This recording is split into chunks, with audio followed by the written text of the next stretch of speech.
nombreuses surtout, à notre événement du Club Jean Jaurès. Je vais laisser mon ami Mortia Pajou présenter notre invité d'honneur, M. Jean-Yves Lecomte.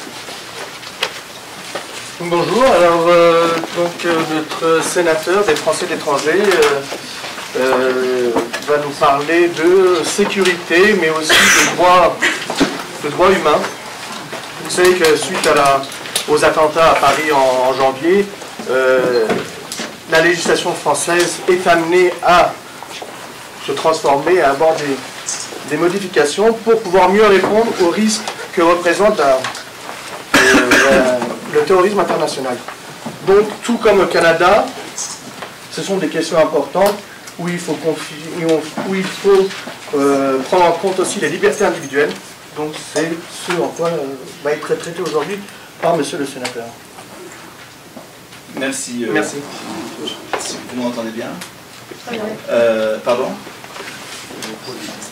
Oui. Merci à tous d'être là. Merci à Ramzi, à Yann et à tous les organisateurs. Vous m'entendez pas? Le micro est bien. Oui, le micro est bien réglé, c'est juste qu'il faut mettre proche en fait. Voilà. C'est peut-être mieux maintenant. Voilà. Donc, merci d'être là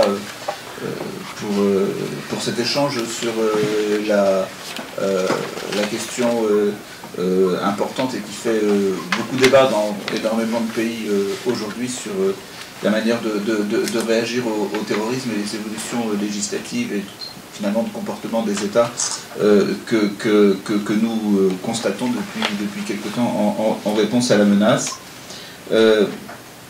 J'interviens ici comme sénateur des Français de l'étranger, membre de la commission des lois, qui est membre de la commission des affaires européennes du Sénat.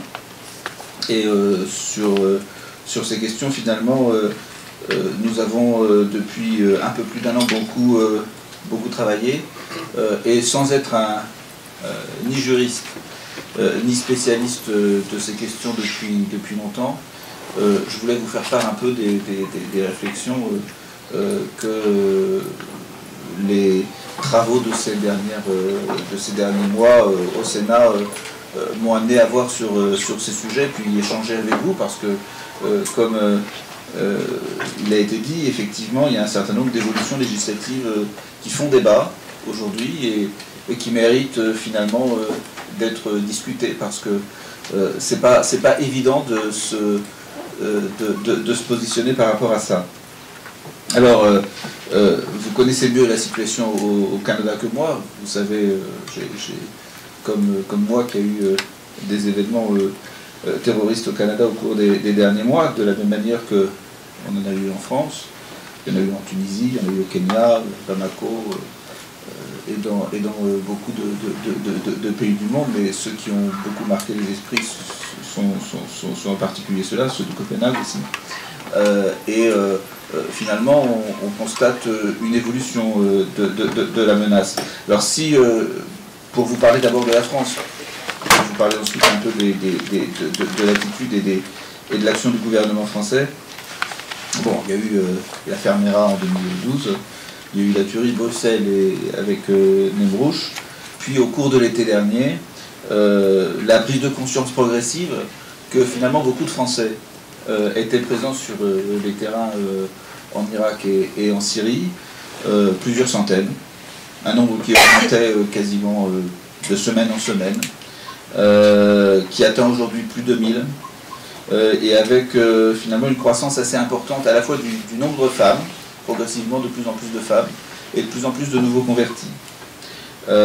Donc ça, c'est une prise de conscience qui a été claire au cours de l'été dernier, avec en plus plusieurs fois des médiatisations d'actes barbares, de décapitations, d'actions où des Français, des gens qui avaient vécu, qui avaient passé toute leur enfance et leur adolescence en France, étaient les acteurs de ces actes. Puis les événements du 7, 8 et 9 janvier dernier, et puis plus récemment ce qui s'est passé à Villejuif. Alors, bien entendu, ça veut dire, on le sait, la menace terroriste a augmenté les nouvelles. Dans pas mal de cas, ça a été spécifique, enfin, ça a été remarquable en France, sur tout ce que j'ai indiqué. Plusieurs fois, c'était des membres de la communauté juive qui étaient visés en France. Voilà. Si on fait un panorama de ce qui s'est passé, des événements des dernières années, et donc qui ont contribué à une prise de conscience de l'évolution de la situation. Et j'indiquais aussi finalement des événements de nature assez similaire à Copenhague. Au Canada, je ne pourrais pas dire si c'était exactement pareil.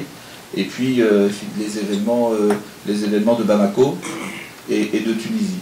À chaque fois avec des revendications finalement proches, mais dans plusieurs cas, on constate finalement des actes terroristes qui sont faits par des gens qui ne sont pas des terroristes étrangers, qui viennent au nom finalement d'une lutte pour la libération, l'autonomie d'un peuple ou d'une région, ou télécommandés par un autre État. Non, c'est finalement des actes qui sont commis par des personnes qui ont la citoyenneté du pays dans lequel ça se passe. Et quand on regarde un peu le phénomène, on constate qu'il y a eu un gap, que j'oserais dire un gap technologique qui a été franchi par le terrorisme. Par rapport à ce qu'on pouvait dire, ce qu'on pouvait constater avant, le terrorisme international ou le terrorisme lié à une cause de libération. Le gap technologique qui finalement fait que Internet est capable de... Quelqu'un qui est tout seul peut arriver à trouver finalement des complices ou des gens qui vont l'aider, qui vont l'accompagner dans sa recherche ou qui vont le motiver pour son acte terroriste. Et donc finalement, une capacité, quand on est seul face à son ordinateur, de trouver, si on a une motivation, les outils pour passer à l'acte, et si on a un peu de motivation, d'être encore plus motivé pour trouver des complices et passer à l'acte. Et ça, c'est quelque chose de nouveau, parce que ça ne tombe pas nécessairement... Si vous arrivez à trouver sur Internet des partenaires qui sont partants, finalement, vous n'avez pas besoin d'une décision du haut qui met en place une cellule qui va agir ensuite. C'est une nouvelle organisation. Et on constate en Europe que finalement ce gap technologique, c'est ce qui est maintenant permis par Internet.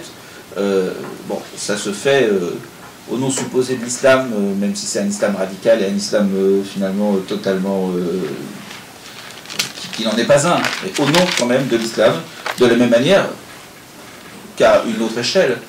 Un certain nombre de combattants qu'on constate agir dans le Donbass, dans l'est de l'Ukraine, sont aussi, dans le monde russe, finalement, motivés de la même manière par le même type de phénomène. Donc finalement, le gap technologique que permet finalement qu'Internet permet de franchir au terrorisme, aujourd'hui il sert ceux qui veulent le faire au nom ou au pseudonom d'une certaine conception dévoyée de l'islam, comme on peut le faire au nom d'autres causes.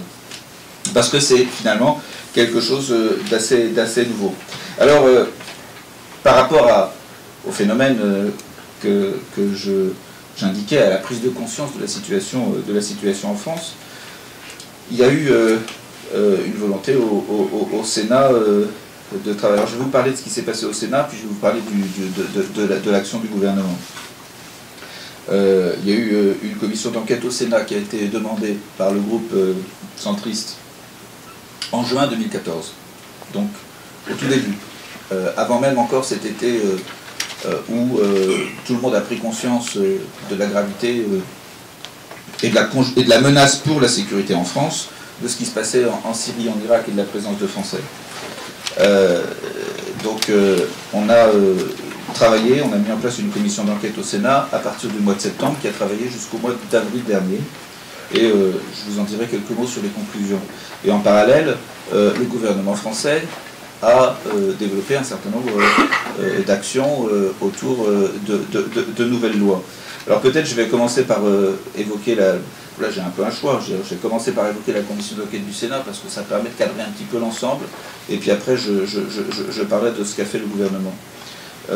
En ce qui concerne la commission d'enquête du Sénat, bon, on est tous arrivés avec un certain nombre d'a priori, de convictions, de suppositions sur un peu les raisons qui expliquaient ces départs en Irak et en Syrie de jeunes Français. Et on a été finalement tous un peu choqués et tous un peu étonnés. On a eu un débat hier soir au Sénat sur le sujet et plusieurs ont bien avoué que finalement ils sont arrivés avec certains avis sur la question, certains préjugés. Et puis quand, après avoir fait différentes auditions, que ce soit des auditions institutionnelles, les chefs des services de renseignement ou des gens qui étaient allés sur place s'engager en Afghanistan, qui avaient été ensuite à Guantanamo et puis qui aujourd'hui essayaient de participer finalement de témoigner pour éviter que les plus jeunes qu'eux se radicalisent. On a été plus des acteurs de terrain. Finalement, voilà, plusieurs enseignements qui ne sont pas nécessairement ce qu'on attendait. Plusieurs pensaient au début, moi j'en faisais partie, que si des jeunes partaient, c'était finalement un signe de l'échec de l'intégration. C'était un a priori. Peut-être que les difficultés d'intégration font partie des choses qui expliquent une partie des raisons. Mais c'est sans doute pas l'essentiel, parce qu'en fait, ce qu'on constate, il y a deux contre-signaux finalement. Le premier, c'est que, ok, en France, il y a un certain nombre de personnes d'origine étrangère qui partent. Mais d'abord, il y a beaucoup de nouveaux convertis. Et quand on regarde avec le temps, plus ça va et plus il y a de nouveaux convertis. Donc s'il y a des nouveaux convertis et de plus en plus de nouveaux convertis, en général, ce ne sont pas des gens qui sont d'origine étrangère. Ça veut dire que finalement, la motivation de partir, elle est liée à autre chose que le fait d'avoir été dans une famille qui s'est toujours sentie à côté de la société ou pas bien intégrée. Parce que finalement, si c'est des gens qui sont des nouveaux convertis qui partent donc de plus en plus grands, et en particulier pour les femmes, c'est pas l'intégration d'abord qui motive, c'est autre chose, ce sont d'autres fragilités de la société. Et deuxièmement, si c'était vraiment l'intégration, qui était le moteur ou l'unique moteur, comment expliquer que finalement les pays qui en envoient le plus au-delà des pays européens, ce sont le Maroc et la Tunisie en particulier, qui en envoient des milliers de combattants en Irak et en Syrie, alors que bon là, il y a peut-être d'autres difficultés, il y a probablement beaucoup d'autres fragilités dans ces sociétés, mais il n'est certainement pas un problème d'intégration. Et certainement pas aussi un problème directement lié au fait que certains développent l'idée que l'islam est une religion où les musulmans sont placés à côté dans la société française, mais si cette explication était valable ou était la seule ou la première, pourquoi alors ceci se passerait au Maroc et en Tunisie? Or, pourtant c'est le cas. Donc, voilà. Qu'est-ce qui explique le fait que certains nationaux partent? En France, mais aussi au Maroc, en Tunisie, certainement. Enfin voilà, l'intégration peut-être ajoute à la gravité de la situation en France, mais c'est certainement pas la cause numéro un. Fragilité de la société. Convergence entre des gens qui essayent de donner un sens à leur vie avec des milieux, des milieux qui sont qui pratiquent des activités juste des bandes, des activités de trafic de drogue et d'un peu de conjugaison de tout ça, des personnes paumées, oui, qui sont exploitées par des gens qui exploitent d'une certaine manière leur crédulité, mais certainement pas un échec de l'intégration à premier ordre. Mais ça a été un peu de surprise pour beaucoup d'entre nous. La deuxième remarque, finalement, c'est qu'on nous avait dit, et on l'avait entendu même de la part de certains ministres, qui nous parlaient beaucoup, hein, quand la loi antiterroriste a été déposée en juillet dernier, de cette théorie du loup solitaire. C'est-à-dire que la personne toute seule, absolument toute seule, qui faisait un acte terroriste. Finalement, on se rend compte que, bon, tout seul, on peut arriver à passer à l'acte, mais parce qu'on va rentrer, on est capable tout seul de rentrer en liaison avec des organisations quand même beaucoup plus puissantes. On se rend compte que Daesh, c'est quand même une organisation très structurée. C'est quand même une organisation qui paye des gens. Qui paye des gens qui partent en Irak et en Syrie, dans un certain nombre de cas, pour structurer son organisation et pour un certain nombre de fonctions. Que les ramifications sont dans l'ensemble des pays européens et dans l'ensemble des pays où on considère qu'il y a des capacités d'attirer des jeunes. que la manière de motiver, de présenter les actes barbares, les actes terroristes qui sont faits en Irak et en Syrie, sont finalement faits avec un sens de la mise en scène qui est très professionnel. Et que lorsque les vidéos sont mises en ligne, il y a aussi énormément de tests pour voir si ça passe bien dans différentes langues, dans différents pays, etc. Et que tout ça, c'est finalement, si on pense que c'est juste un loup solitaire qui peut arriver à faire un acte terroriste, c'était un petit peu ce qui a été dit l'été dernier, mais finalement, oui, quelqu'un tout seul peut arriver à rentrer en contact assez facilement sur Internet, mais d'un autre côté, il y a quand même derrière une organisation forte et féroce et avec beaucoup de moyens. Enfin, la troisième certitude qui a été largement renversée et qui finalement remet un peu en cause la manière dont on traite aujourd'hui beaucoup de débats sur la laïcité. C'est que, et ce que je vais dire ne remet pas en cause la laïcité, qui est absolument essentielle, qui est un principe et une valeur européenne. Le fait de dire que chaque individu, quelle que soit sa religion, ses convictions, son origine, finalement, dans la société, participe à la communauté nationale de la même manière, et sans regarder son origine, sa religion, etc. Que chacun est égal et a les mêmes droits. Ça, c'est, à mon sens, la manière dont on doit entendre la laïcité, avec la capacité pour chacun, effectivement, de développer sa propre recherche spirituelle. Mais si certains utilisent la laïcité comme une arme anti-religion, là ça ne va plus. Parce que ce qu'on a constaté, de la part de témoignages de gens qui sont partis et revenus, c'est que finalement, des gens, et ça explique aussi la place des nouveaux convertis parmi ceux qui partent en Irak et en Syrie, c'est que quelqu'un qui a une pratique, une connaissance de la religion musulmane liée à l'enseignement qu'il a pu avoir dans sa famille et à son propre engagement depuis longtemps, il a les outils, il a les clés pour résister à une exploitation de la religion musulmane au nom de Daesh. Parce que finalement, il a été témoin, il a partagé, il y a eu des interprétations qui lui ont été données de tel et tel texte, qui fait qu'on ne peut pas lui dire si tu fais pas ça, tu n'es pas un bon musulman, si tu fais ça, tu es un bon musulman, de manière absolument directe. Et que par conséquent, la religion n'est pas finalement dans cette affaire quelque chose de dangereux, mais que la connaissance et la pratique de la religion musulmane en particulier a plutôt tendance à protéger plutôt qu'à être un risque par rapport à la radicalisation. Et que ça, il faut l'avoir en tête quand on parle de laïcité. C'est qu'il ne faut pas entendre la laïcité comme quelque chose qui irait contre la religion musulmane, parce que à ce moment-là, on provoquerait exactement le contraire de ce qui est nécessaire de provoquer, parce que c'est la connaissance de la religion qui permet d'éviter son dévoiement et son exploitation. Enfin, la quatrième remarque un peu surprise, c'est la question des prisons.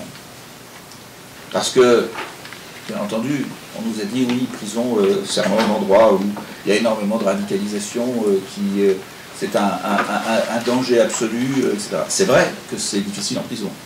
C'est vrai que quand on va visiter les prisons et qu'on parle de ces sujets, la place de la religion musulmane, et en particulier de la capacité de se radicaliser, mais se radicaliser, ça peut être se radicaliser sur le plan spirituel d'une certaine manière, sans être radicalisé. Ça ne veut pas nécessairement dire terroriste, c'est une autre forme, hein. Il ne faut pas non plus systématiquement mélanger les choses.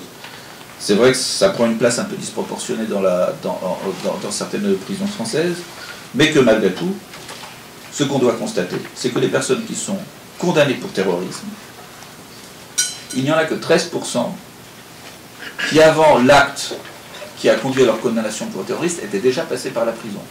C'est-à-dire finalement que, oui, la prison tient un rôle particulier et il faut faire très attention, mais que la radicalisation en prison n'est pas l'explication de tout. Et que même, par contre, parce qu'on a aussi vu un certain nombre de dysfonctionnements, si on écoutait mieux, d'où les débats sur l'appartenance des services pénitentiaires au service de renseignement aujourd'hui. Si on écoutait plus ce qui se passait, les informations que finalement les gardiens de prison, le renseignement pénitentiaire, l'administration pénitentiaire avaient, parce qu'ils suivent les détenus, un certain nombre de drames seraient évités. Parce qu'il y a effectivement eu des dysfonctionnements. Et ça a été aussi une surprise de voir à quel point effectivement il y avait des dysfonctionnements dans l'information, dans le traitement de l'information qui était disponible dans les prisons et qui ensuite n'était pas correctement exploité à la sortie par, en particulier, les services de la DGSI, hein, le renseignement intérieur. Après, l'action du gouvernement français. Alors, en fait, il y a eu plusieurs moments. Hein. Il y a eu une loi antiterroriste qui a été présentée au Conseil des ministres en juillet 2014 et qui était, effectivement, on peut le dire, en partie une loi peut-être un peu d'opportunité, mais finalement qui traduisait quand même bien un besoin par rapport à la prise de conscience que j'évoquais au tout début de mon intervention.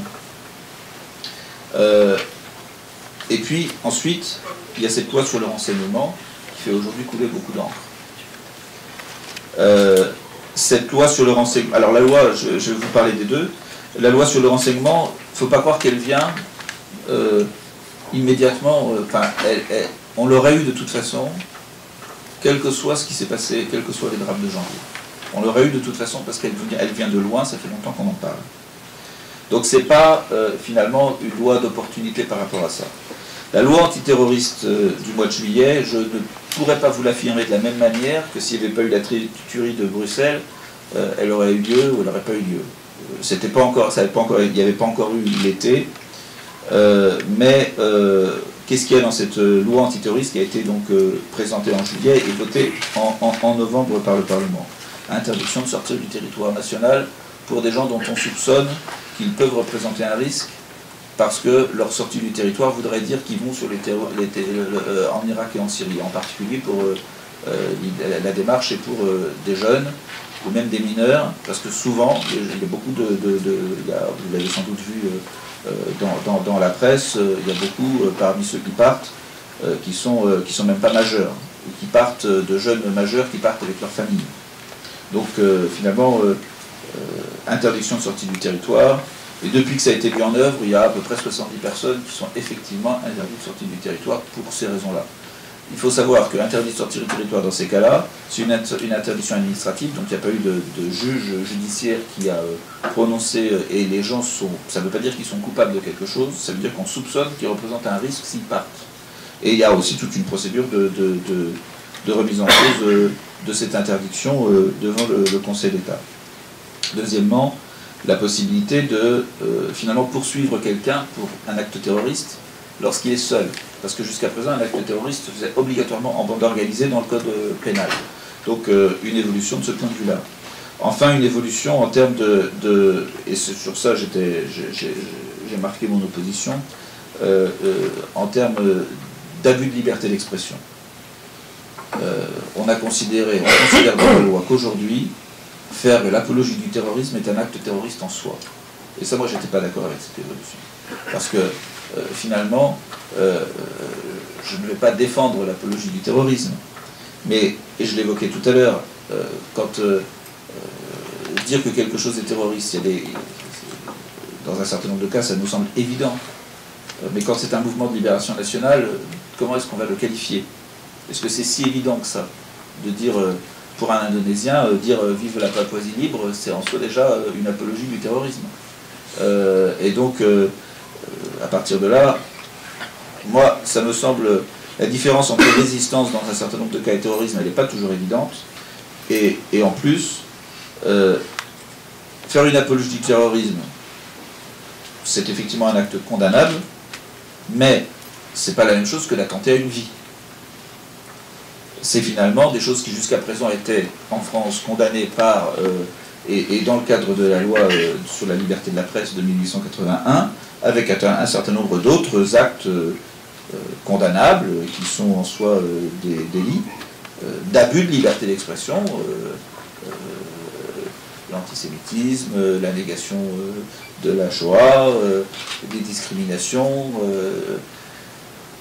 il y a plusieurs possibilités d'abus de liberté d'expression qui sont des incitations à la haine et qui méritent d'être condamnées. Mais c'est d'une chose est de faire un abus de liberté d'expression, une autre, à mon sens, en soi, de faire l'acte.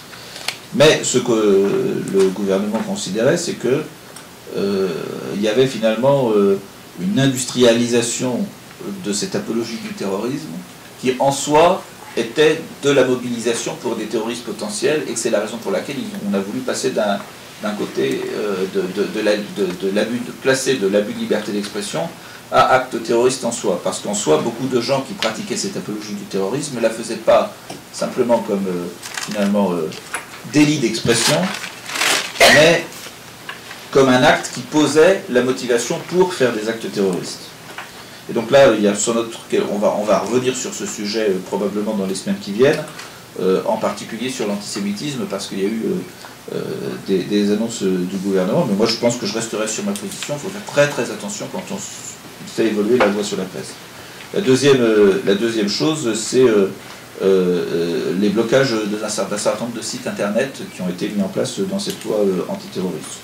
Moi j'étais là aussi très réservé sur le sujet, dans la mesure où si un certain nombre de sites internationaux sont bloqués parce qu'ils constituent des menaces et font l'apologie du terrorisme ou sont des modes d'emploi pour devenir terroristes, c'est vrai que ce serait mieux que ces sites n'existent pas, et que les consulter peut-être soit un délit, d'accord, que les faire soit un délit, je suis d'accord aussi, mais si on considère qu'on protège simplement en empêchant un accès depuis la France, alors qu'il y a quand même vraiment des moyens par les VPN ou autres d'y arriver, alors je dis ça ne sert pas à grand chose. Au contraire, ça va plutôt empêcher les services de renseignement de regarder, de suivre les choses, et ça donne finalement une impression de vouloir légiférer de manière un peu compulsive par rapport à un Internet qui effectivement se joue souvent des frontières. Mais moi j'étais assez réservé sur le sujet. Voilà ce qu'il y avait dans cette loi antiterroriste, donc un certain nombre de mesures de bon sens sur l'acte terroriste individuel, et puis bon voilà, des choses qui étaient liées au rôle d'Internet et la notion de liberté d'expression qui est revenue beaucoup après au moment des événements de janvier. Enfin, la loi sur le renseignement. Cette loi sur le renseignement, dont peut-être il y aura des questions, dont moi-même je ne sais pas ce que je ferai au moment du vote et des amendements. Ce que je sais, c'est que finalement, moi, cette loi qui s'appelle loi sur le renseignement, j'aurais envie de l'appeler loi sur la transparence des services secrets, pour montrer à quel point c'est difficile de discuter de ce sujet-là. Parce que finalement, c'est un peu la démarche. Et c'est le gouvernement la présente comme ça, et je crois qu'en plus ils sont sincères. Et c'est à double tranchant, parce que d'un côté, on va légaliser des choses qui sont illégales, et donc en fait, on va protéger les agents des services. Mais d'un autre côté, une fois qu'on légalise un certain nombre de choses, c'est clair que le reste sera illégal. Et dans un certain nombre de cas, finalement, on va légaliser des choses inacceptables, et en même temps, on va donner un cadre, quelquefois, qui pourrait être très contraint le jour où il y aurait un besoin absolu que les services puissent agir, même en dehors du cadre légal, pour prévenir un acte terroriste. Parce que, en ce qui me concerne, donner la possibilité aux services de renseignement de faire des intrusions et des écoutes dans les cabinets d'avocats ou dans les journaux, ou chez les journalistes, ou chez les avocats, sans qu'il y ait... et que ce soit inscrit dans la loi comme possible, ça me gêne. Ça semble quand même au-delà de ce qu'une démocratie devrait pouvoir accepter. Les principes d'algorithmes qui sont placés auprès des fournisseurs Internet pour essayer de repérer des comportements sur le net suspects, ça me semble ce que certains appellent la pêche au chalut. Vous savez, c'est d'essayer de récupérer beaucoup d'informations pour essayer après de regarder si on ne peut pas en traiter quelques-unes qui seraient intéressantes. Et donc très intrusif. D'autant plus intrusif que finalement, quand on fait ça, on récupère plein d'informations, et que même si les services annoncent que ça va être pour le renseignement, Et donc il y a peut-être 1/1000 de ces informations qui sont utiles, les autres elles sont aussi gardées. Et par conséquent, éventuellement, par un pouvoir politique ou un service de renseignement qui a des motivations un peu pas acceptables et pas très avouables, exploitables pour faire du chantage, pour contrôler des choses. C'est la raison pour laquelle, pour les avocats, pour les responsables politiques, pour les magistrats, pour les journalistes, mais d'une certaine manière pour l'ensemble de la société, c'est quand même quelque chose dont il faut, à mon avis, il faut vraiment se poser des questions avant d'aller plus loin sur le domaine. Donc moi j'ai des réserves sur les algorithmes. Enfin, il y a l'autorité de contrôle. L'autorité de contrôle qui s'appelle en France CNCIS jusqu'à présent sur les écoutes téléphoniques. Mais finalement, les écoutes téléphoniques, c'est assez simple. Et aujourd'hui, tout s'est centralisé. C'est-à-dire qu'ils font tout le contrôle à Paris presque de la même pièce, du même lieu. Tout ce qui se passe en France, ils sont capables de le contrôler du même lieu. Mais si on fait ça pour l'ensemble des informations qui vont être contrôlées, finalement, c'est là où je dis transparent des services secrets, c'est-à-dire que c'est un petit peu paradoxal en soi, parce que finalement, si on donne à une autorité de contrôle pour regarder quand même si effectivement les services ne dévoient pas leurs autorisations et les font qu'à bon escient, c'est logique, c'est souhaitable qu'il y ait une autorité de contrôle, mais si cette autorité de contrôle est capable de tout contrôler sans bouger, finalement, elle est assez vulnérable à des intrusions extérieures. Donc on ne peut pas se permettre ça. Et par conséquent, si on ne se permet pas ça, ça veut dire que finalement elle aura des difficultés à contrôler. Donc comment faire? Donc si vous voulez, sur cette loi sur le renseignement, moi au jour d'aujourd'hui je m'interroge vraiment. J'ai un peu l'impression que mes collègues qui sont à la délégation parlementaire pour le renseignement, après avoir fréquenté les services de renseignement pendant quelques années, finalement veulent donner un cadre juridique pour protéger les agents. C'est pas en soi un scandale, mais d'un autre côté, bon, quand il y a des choses qui sont au-delà du raisonnable, qui menacent l'intimité, et qui vont être directement inscrits dans la loi, c'est quand même gênant. Et en même temps, quand il s'agit de protéger, est-ce qu'il faut vraiment considérer que tout doit être inscrit dans la loi? Moi, je m'interroge. Je constate aussi, et ça va être un peu la suite sur Internet, que finalement, quand on annonce les algorithmes, ça veut dire que finalement, tous les opérateurs Internet, les hébergeurs comme OVH, vont savoir, et savent, et c'est clair, que quand on est en France, on est sous cette menace-là. Donc finalement, la France va être un pays où finalement il vaut mieux partir, parce que si je veux avoir des informations protégées, pourquoi est-ce que je laisserais héberger? C'est un hébergeur dont on sait qu'il est dans un pays dont les services de renseignement peuvent essayer de les capter. Donc aller ailleurs. Donc le risque, c'est plutôt de perdre une certaine de perdre une certaine maîtrise, de perdre des hébergeurs, de perdre des opérateurs. Et ça nous amène à une réflexion sur Internet. Parce que j'évoquais sur la question du blocage Internet. Mais finalement, et l'impression que j'ai après une année de travail sur ces sujets, c'est que beaucoup d'élus...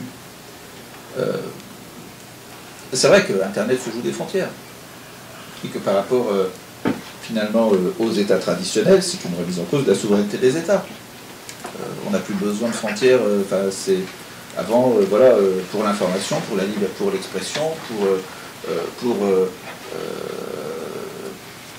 plein d'activités citoyennes ou pour acheter, pour s'exprimer, pour échanger des informations, il y avait le cadre national. Aujourd'hui, Internet permet de s'en dispenser. Et donc, bien entendu, les États se sont remis en cause. Et finalement, les responsables politiques aussi, assez souvent. En même temps, sur ces questions-là, on a l'impression que l'impunité qu'il peut y avoir, je parlais de liberté d'expression, d'abus de liberté d'expression, qu'il y a une certaine impunité sur Internet qui permet finalement aux gens de dire des choses qu'ils n'oseraient jamais dire, comme ça, dans cette salle par exemple. Mais aussi de penser que voilà, ils peuvent le dire et puis qu'ils ne seront jamais condamnés. Donc cette impunité-là, elle peut alors qu'on joue des frontières, ça peut donner la réaction politique n'est pas toujours adéquate parce que finalement, avec les outils classiques de l'État, on ne peut pas arriver correctement à empêcher ces dérives liées au sentiment d'impunité. Et ça peut provoquer des réactions un peu compulsives de la part du législateur. Donc il faut faire attention parce que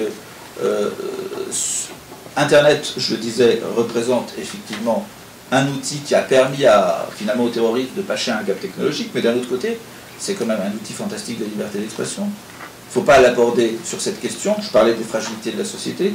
Si on parle de citoyenneté, il ne faut pas d'abord l'aborder comme une menace pour l'État. Il ne faut pas d'abord le regarder comme une menace pour la cohésion de la société, mais au contraire comme un outil qui est capable, qui sera au centre finalement, de la manière dont on peut arriver à recréer du lien social et essayer d'imaginer une citoyenneté du XXIe siècle dans un monde où finalement les frontières sont moins existantes et essayer de faire en sorte que d'avoir une démocratie plus participative avec une participation d'un maximum de citoyens. Donc, considérer que même si Internet peut représenter sur un certain nombre de sujets un risque, l'aborder plutôt comme une chance et comme une solution.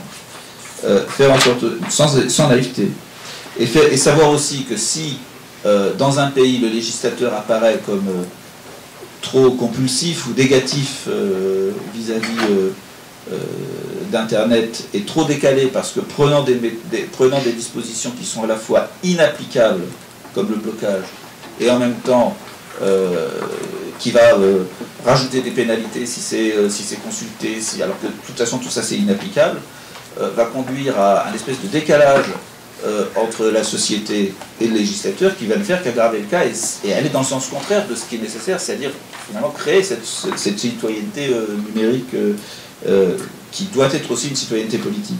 Et donc, c'est important pour ça. C'est aussi important pour autre chose, c'est que si finalement la maîtrise Internet quitte parce que un pays a une réaction trop négative vis-à-vis de ça, si tous les hébergeurs nous quittent en France, si la maîtrise technique d'Internet quitte, s'il n'y a plus d'innovation, s'il n'y a plus de maîtrise du sujet, alors on ne pourra même plus le contrôler.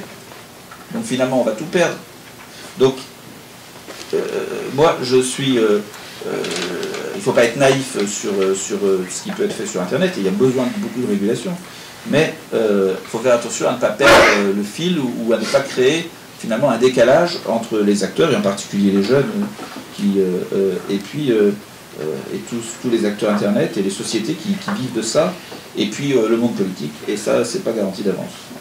Deuxième réflexion un peu générale, c'est que on s'aperçoit au cours de l'année combien, en termes de relations internationales, alors deux choses. Premièrement, sur combien finalement, dans les motivations des gens qui sont partis en Irak et en Syrie, finalement, il y a des strates de génération, et que chaque décision de politique étrangère de la France, chaque décision de politique étrangère, va pouvoir conduire à un moment ou à un autre quelqu'un à prendre des mauvaises décisions, ou à prendre une décision qui va marquer sa vie. Des gens, dont le grand frère est parti en Bosnie. Lui, il va partir en Syrie pour copier le grand frère.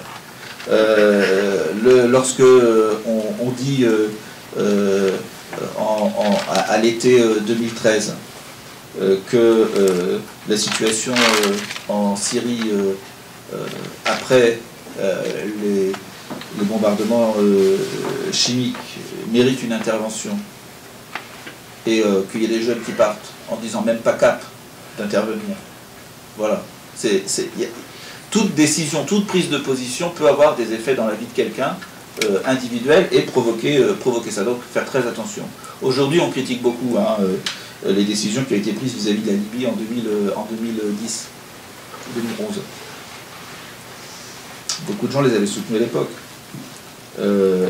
Mais voilà, ça a aussi aujourd'hui beaucoup de conséquences, de la même manière que ce que les États-Unis ont fait en Irak. Je ne vais pas vous répéter tout ça, mais voilà, avoir bien conscience que toutes les décisions de politique étrangère qui sont faites, quelquefois avec des réactions qui peuvent être un peu émotionnelles, finalement ont des conséquences éventuellement lourdes en termes de sécurité pour le territoire national, comme on le voit maintenant aujourd'hui. Deuxièmement, qu'en termes européens, heureusement qu'on a la coopération européenne. Certains disent « Ah oui, non, les frontières ne sont pas contrôlées ». Ouais, mais regardez l'Europe. Si il n'y avait pas l'espace Schengen, et qu'entre chaque pays, on mettait des frontières, combien il y aurait de frontières à surveiller? Et en plus, si on n'était pas conduit à devoir se faire confiance les uns les autres, ce serait beaucoup plus coûteux et beaucoup moins efficace que ce qu'on a aujourd'hui. Mais ça ne veut pas dire, et donc ça, il faut vraiment le mesurer. C'est-à-dire que ne pas accepter et ne pas... oui, il y a des difficultés dans la manière dont un certain nombre sont gérés dans l'espace Schengen, mais voir que globalement, les atouts en termes de capacité de surveillance des frontières extérieures, parce qu'on n'a pas besoin de surveiller les frontières intérieures de la même manière, parce qu'on se fait confiance et parce qu'on a des coopérations entre nous, c'est finalement plus fort que de ne rien avoir. Mais qu'il faut aussi être totalement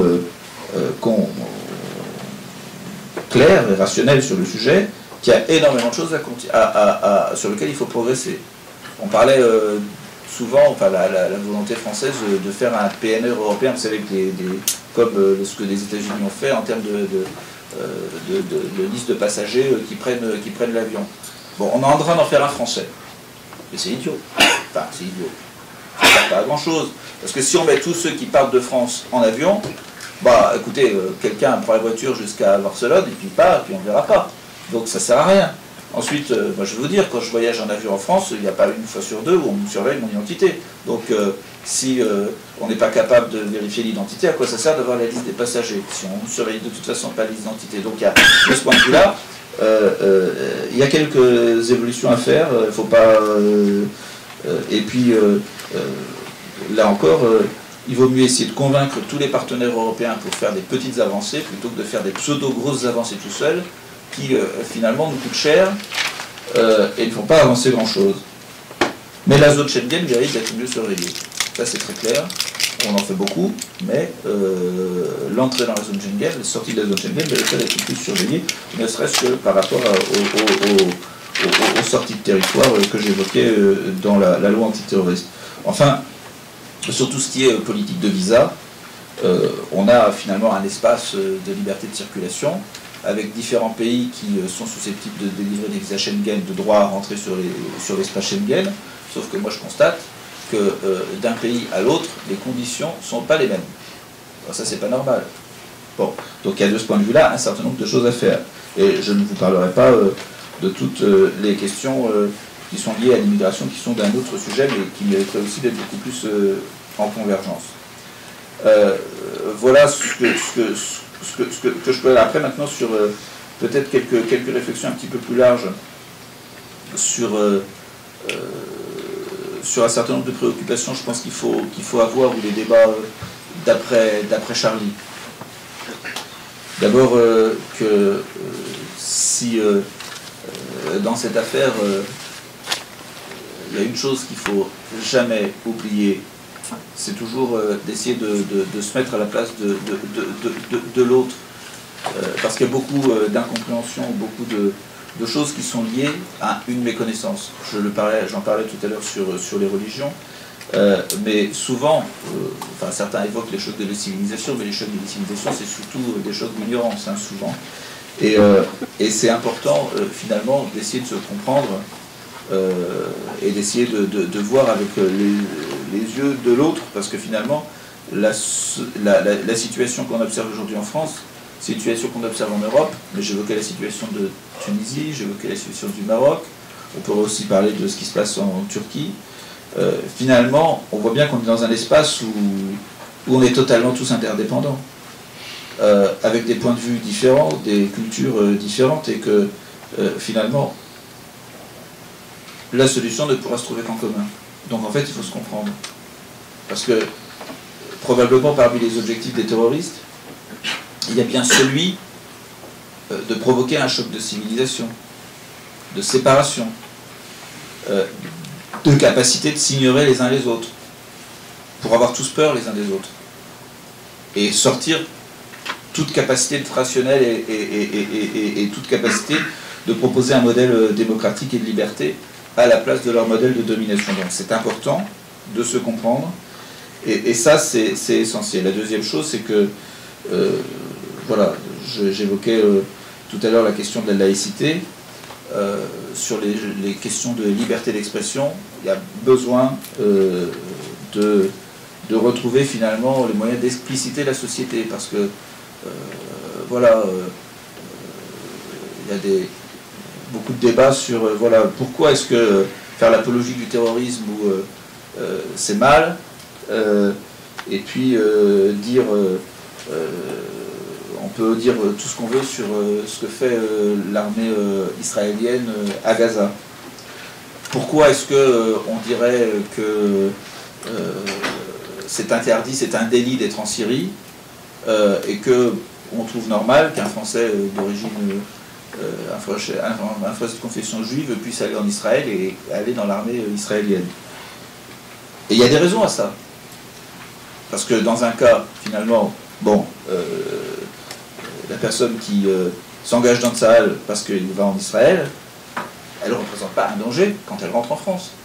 Mais bon, il y a des choses à chaque fois. Mais si on n'arrive pas à recréer, à refaire société ensemble, alors il y a un certain nombre d'incompréhensions, de choses qui vont se dire et qui vont finalement affaiblir la société. Donc il faut faire très attention, et sur ce sujet, c'est l'éducation, essayer de se comprendre.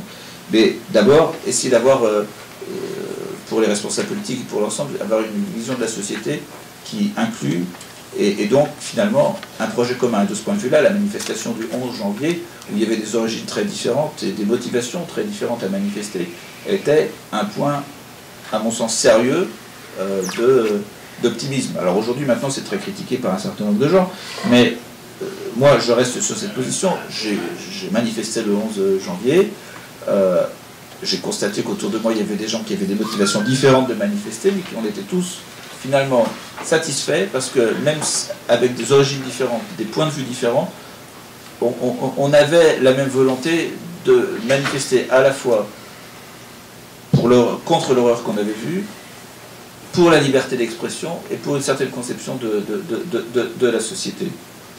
Et bien entendu, tout le monde ne l'a pas fait en France, mais beaucoup, c'était un mouvement quand même majeur, et pas simplement parisien, dans toutes les villes de France, dans tous les villages de France.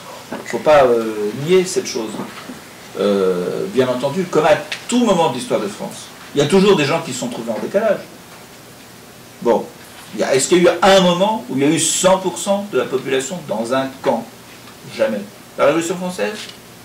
La Libération? Jamais. Bon, alors, c'est pas en soi un drame, plutôt si ça en est un, mais c'est pas insurmontable. Et puis en même temps, il faut vivre avec ces paradoxes, parce que je suis Charlie finalement. Aujourd'hui, ça nous incite, il y a un certain nombre de choses qui pourraient provoquer, et je parlais de la question du renseignement, qui peuvent risquer de nous faire évoluer vers une société plus sécuritaire. Ce serait un peu paradoxal pour plus sécuritaire, plus politiquement correct dans l'expression. Ce serait un peu paradoxal pour ce que c'est que Charlie Hebdo. Donc voilà, ce paradoxe, quelque part, il fait aussi partie de nous-mêmes. Et en fait, en conclusion,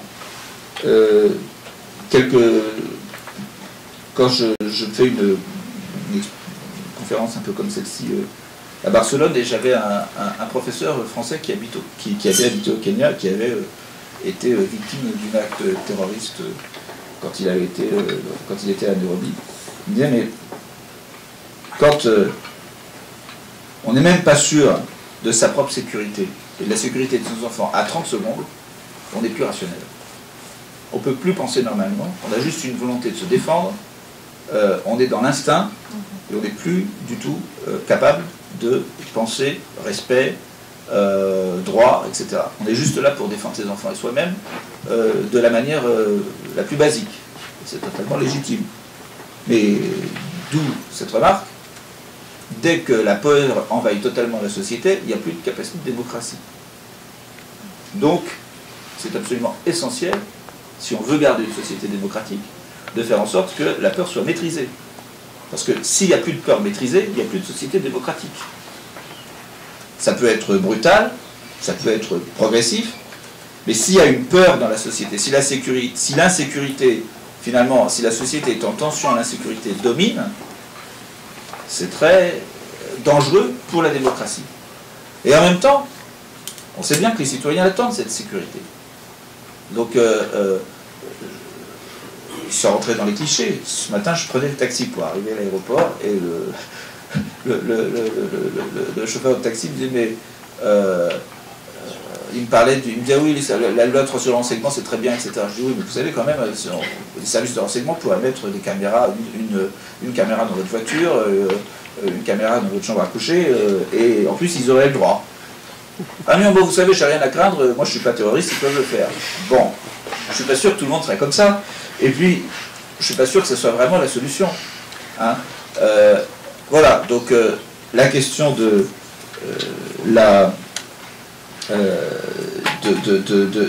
finalement faire en sorte que savoir que si la peur domine, il n'y a plus de capacité de faire appel à la raison, il n'y a plus de capacité de faire appel et donc en fait effectivement il y a besoin de la sécurité, mais pour ne pas avoir peur il faut aussi la connaissance et l'éducation que j'évoquais tout à l'heure. Et la deuxième chose, la dernière chose en conclusion, on oppose souvent la sécurité et la liberté. Et sur un certain nombre de sujets, bah, c'est pas faux, on va pas se cacher. Bon. D'un autre côté, c'est pas totalement faux, mais c'est quand même un peu factice de rester que sur un truc binaire comme ça. Je ne crois pas que dans une situation où c'est pas parce que les services de l'État auraient des milliards d'informations qu'ils seraient capables de les traiter. S'il n'y a pas un minimum de responsabilité de chacun. Et que ne peut pas y avoir, si les services de l'État ont plein d'informations mais ne les traitent pas, mais que d'un autre côté les citoyens savent ou pensent qu'ils ont renoncé à leur liberté parce que l'État leur garantit la sécurité, c'est juste faux. Il y a besoin de la responsabilité de chacun. Il ne peut pas y avoir de responsabilité sans un minimum de liberté. Donc, cette opposition sécurité-liberté, c'est gentil, mais c'est finalement un peu rhétorique par rapport, à mon sens, aux enjeux, parce que, surtout dans une situation où Internet, finalement, remet en cause les États, et où l'évolution technique fait que, quel que soit ce qu'on décide aujourd'hui en termes de loi, demain la technique le rendra obsolète, qu'il y a beaucoup de fragilités de la société que j'ai évoquées tout à l'heure, qui sont des fragilités qui viennent de la déficience des États. Et donc si chacun individuellement n'essaie pas de corriger ça, ça ne va pas aller. S'imaginer que en lâchant un peu sur la liberté, on peut avoir plus de sécurité que l'État nous garantira de manière automatique, moi j'y crois pas. Et donc il peut y avoir des arbitrages à faire, mais surtout, s'il n'y a plus de liberté, il n'y aura pas de responsabilité. Et alors là, pour le coup, on sera vraiment en danger. Donc, voilà ce que je pouvais vous dire un peu de l'état de mes réflexions sur le sujet. Et vous propose éventuellement de répondre à vos questions ou à vos interpellations sur ces questions. On va commencer par l'applaudir et le remercier.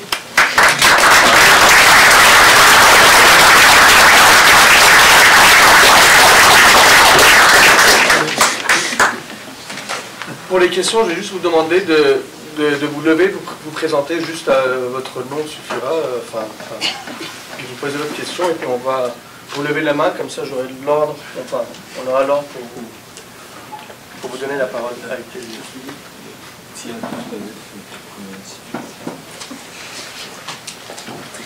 Bonjour et merci pour ta présentation.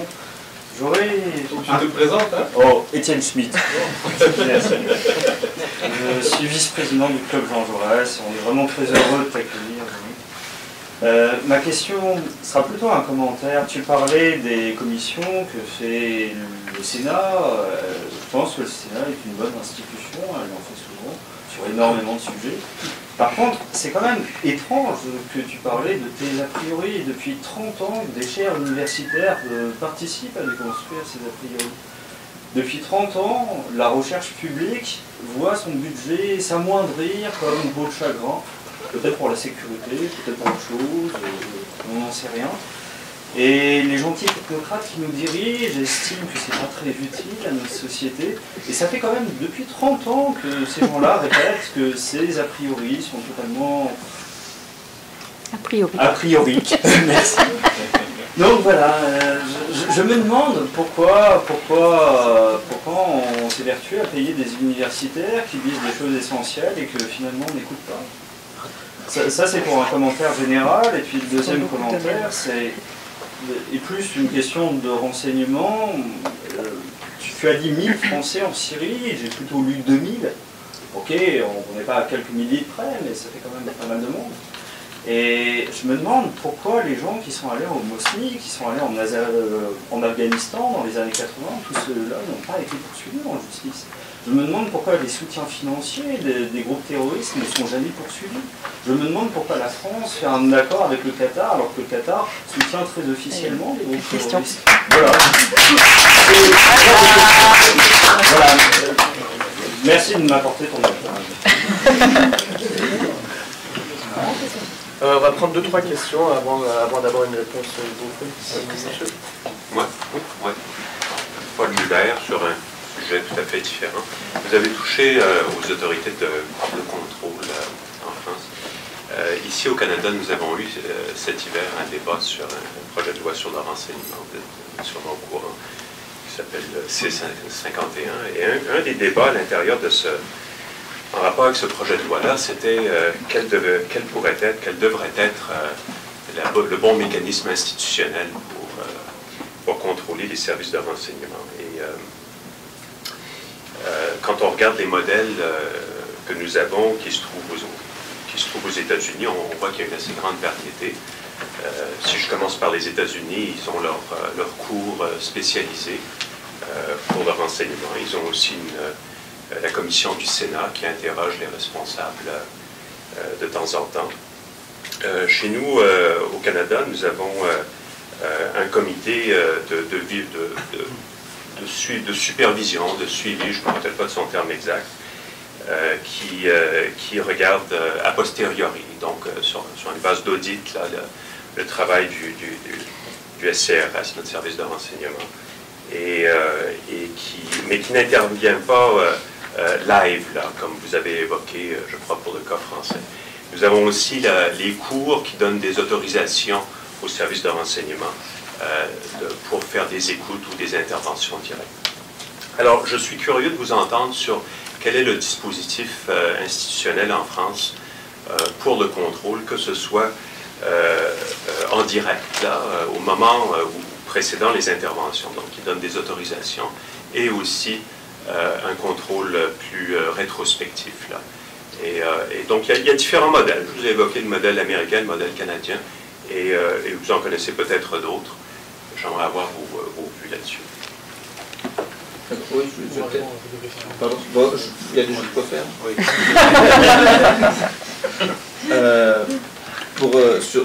Sur la dernière question, on est plus en France sur un modèle avec une délégation au renseignement qui suit un peu l'activité globalement des services, mais sans regarder dans le détail. Donc pas du tout avec les capacités américaines, j'allais dire, de suivi et presque d'audition publique, comme on a pu voir quand il y a eu un certain nombre d'auditions sur les effets et l'efficacité du Patriot Act.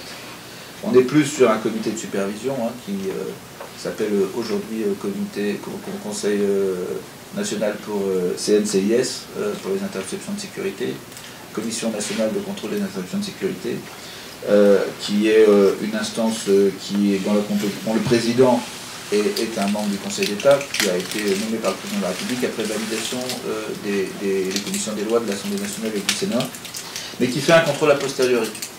Il a toutes les capacités possibles pour aller voir a posteriori ce qui se passe et éventuellement dire donc ça c'est pas acceptable, etc.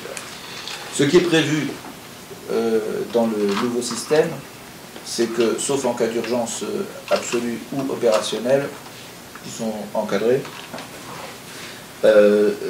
la CNCIS devrait donner un accord avant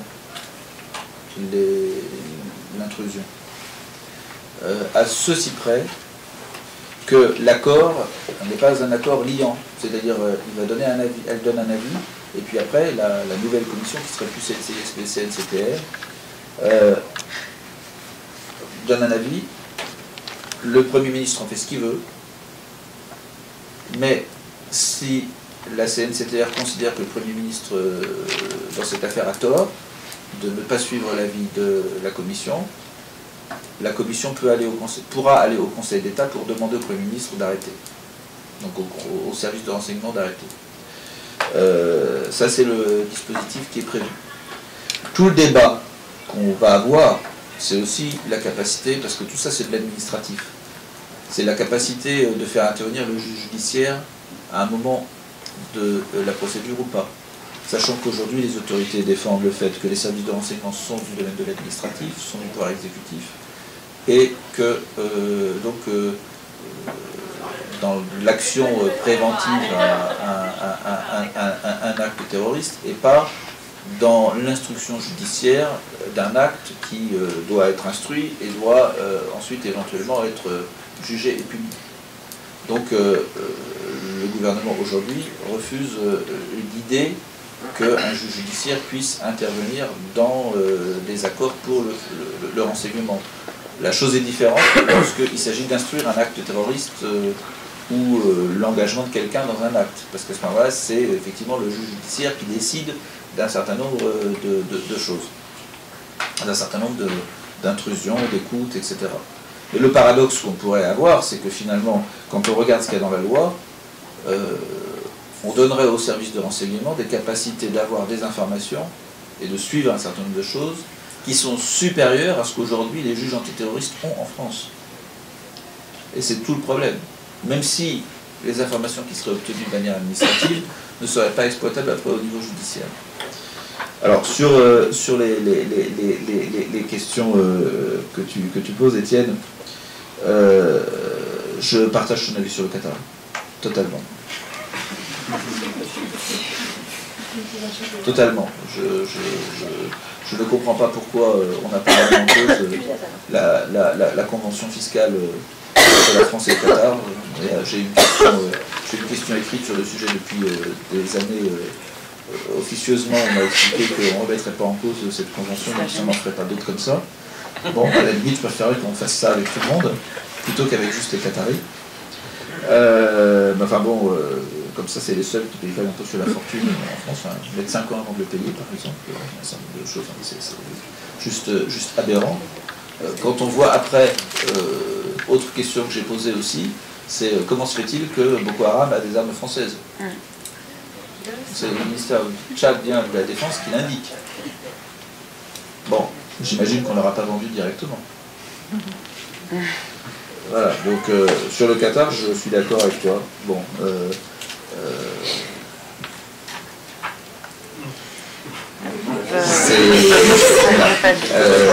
je pourrais en rajouter, mais bon.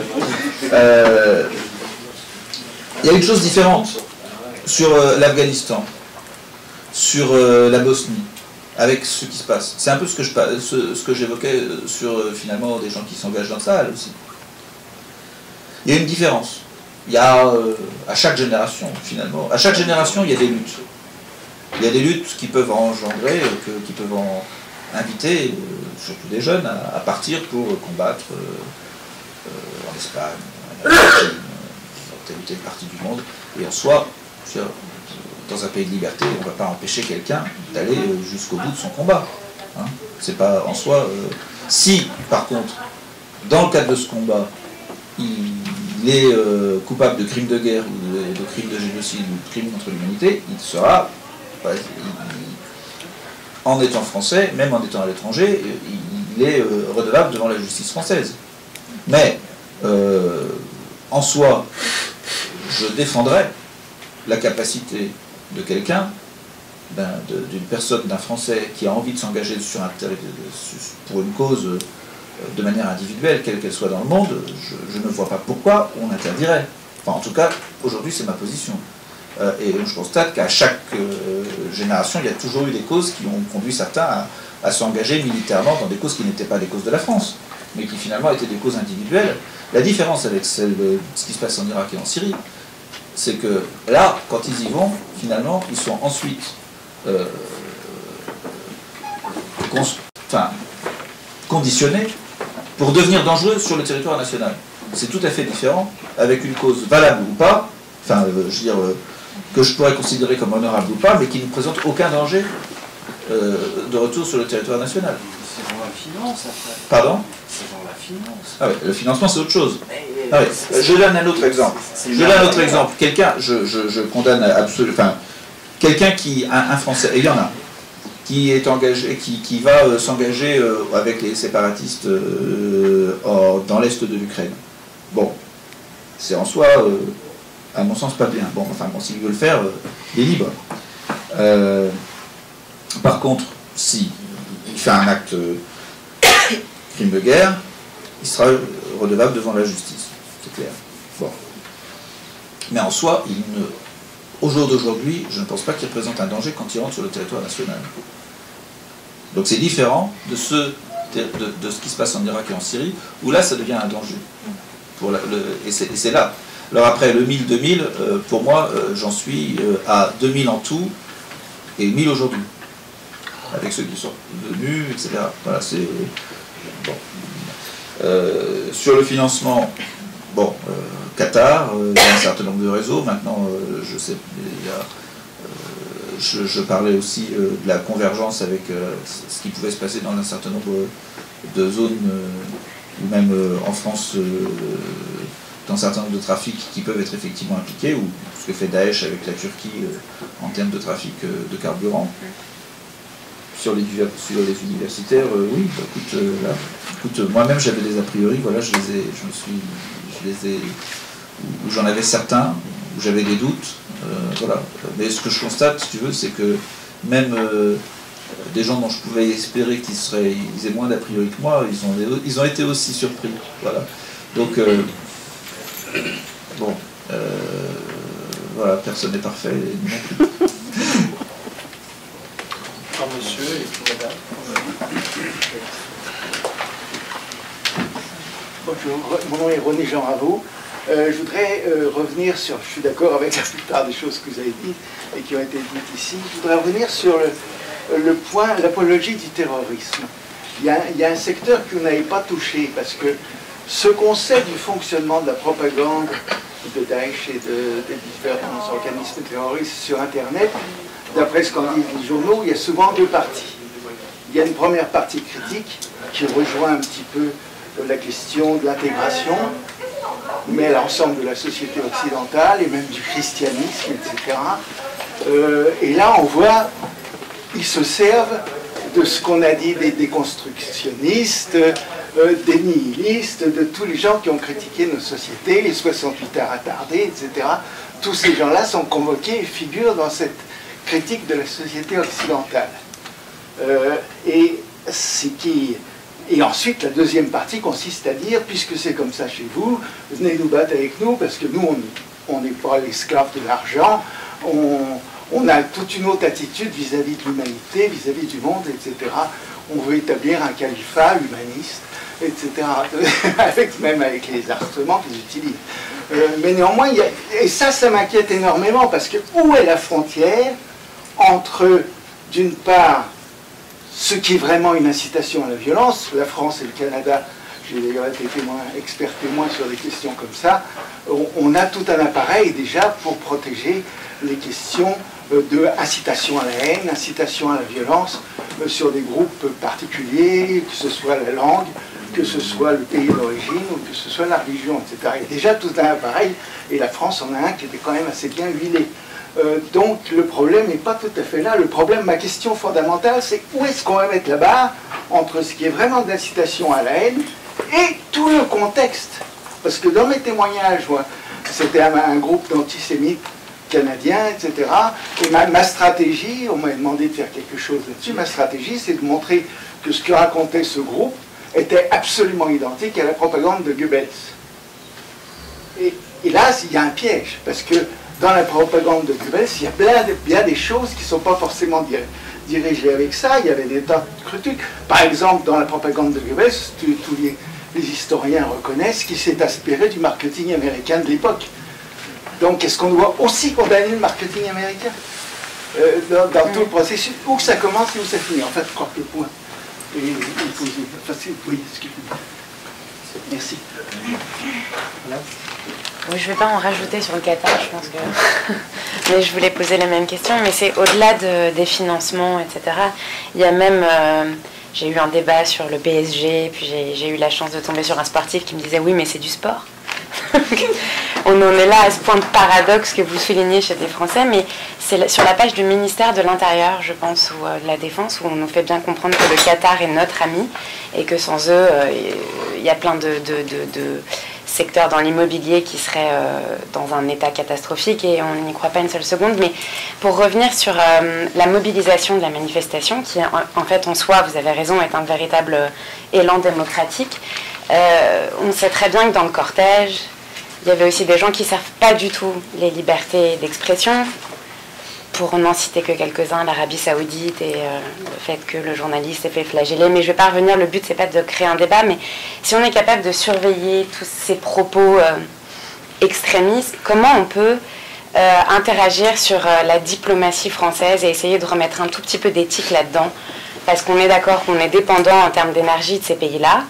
Le Canada a peut-être plus de chances sur de l'autonomie d'énergie que n'en a l'Europe, mais cette histoire sur le pétrole et effectivement le fait que la Turquie arrive à écouler pas mal de carburant, comment on peut revoir la diplomatie et arrêter de prendre les gens pour des cons, quoi? Parce que même aller serrer la main de Fidel Castro quand on sait à quel point il continue, et pour avoir une amie cubaine qui peut à peine m'écrire des courriels, c'est pas normal, on n'est pas du tout cohérent. Il faut à un moment donné assumer l'humanisme pour ce qu'il est et arrêter de jouer, d'accueillir Kadhafi dans une tente à l'Élysée, quoi.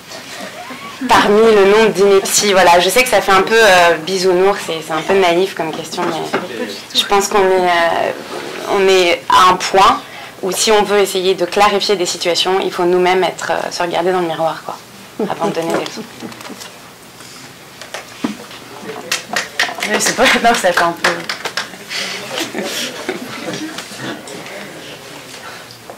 Sur la première question, oui, sur la première question, c'est clair que on le voit. Moi, Daesh utilise aussi les derniers cris des méthodes de communication moderne en termes de utilise la scénographie des films américains, un certain nombre de jeux vidéo, va aussi flatter les gens, comme finalement n'importe quelle publicité qui veut vendre, et puis leur faire croire à ceux qui sont prêts à mordre à l'hameçon qu'ils vont être les maîtres du monde, qu'ils vont devenir, qu'ils vont se donner un sens à leur, qu'ils vont avoir leur engagement va donner un sens à leur vie. Enfin, c'est un fonctionnement sectaire. C'est pas en soi ça qui est l'abus de liberté d'expression. Ça, c'est le fonctionnement sectaire pour finalement prendre pour appâter les gens.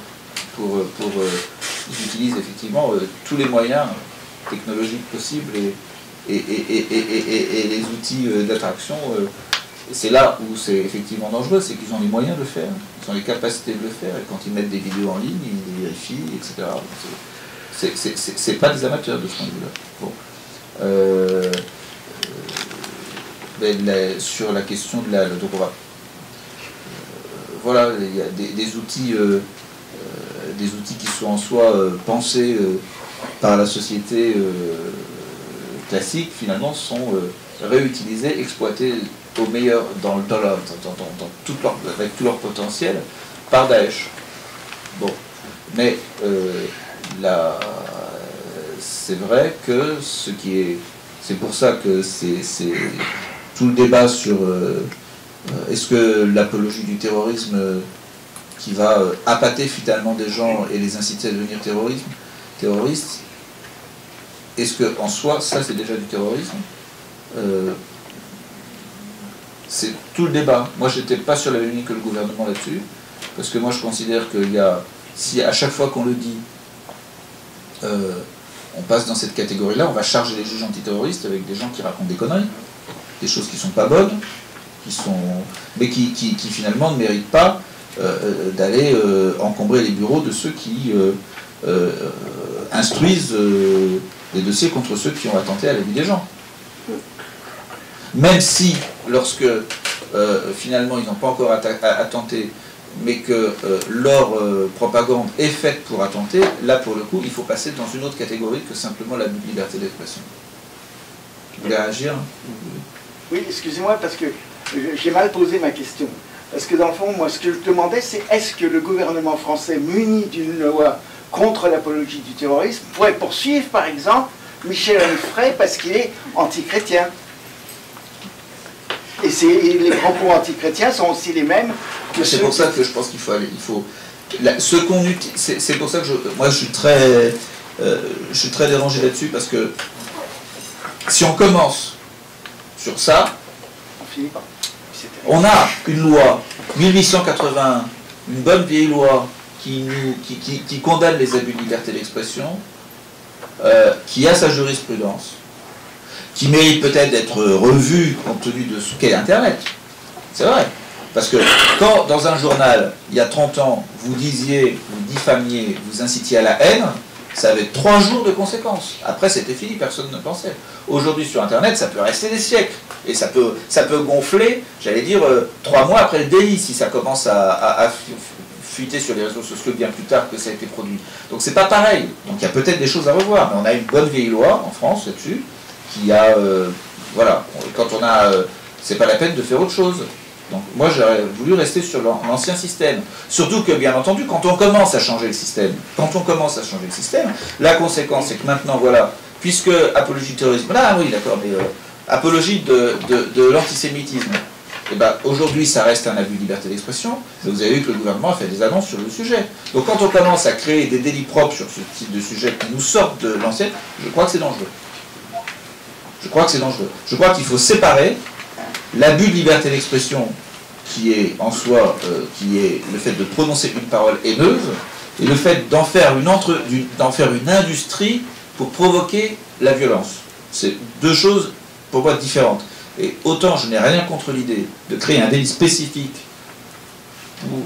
dans le cas où la parole a vocation, ou l'organisation de la parole, l'organisation de l'expression sur Internet a vocation à provoquer des actes de violence, de haine, et ça, je pense que c'est ce qu'il faut faire. C'est d'ailleurs plutôt ce que les juges antiterroristes auraient tendance à souhaiter, tout en gardant la législation actuelle sur ce qui est de la liberté d'expression. L'argument du gouvernement contre ça, c'est de dire plutôt, ah oui, non mais non, la frontière elle est difficile à faire entre les deux, donc autant tout mettre dans un nouveau délit.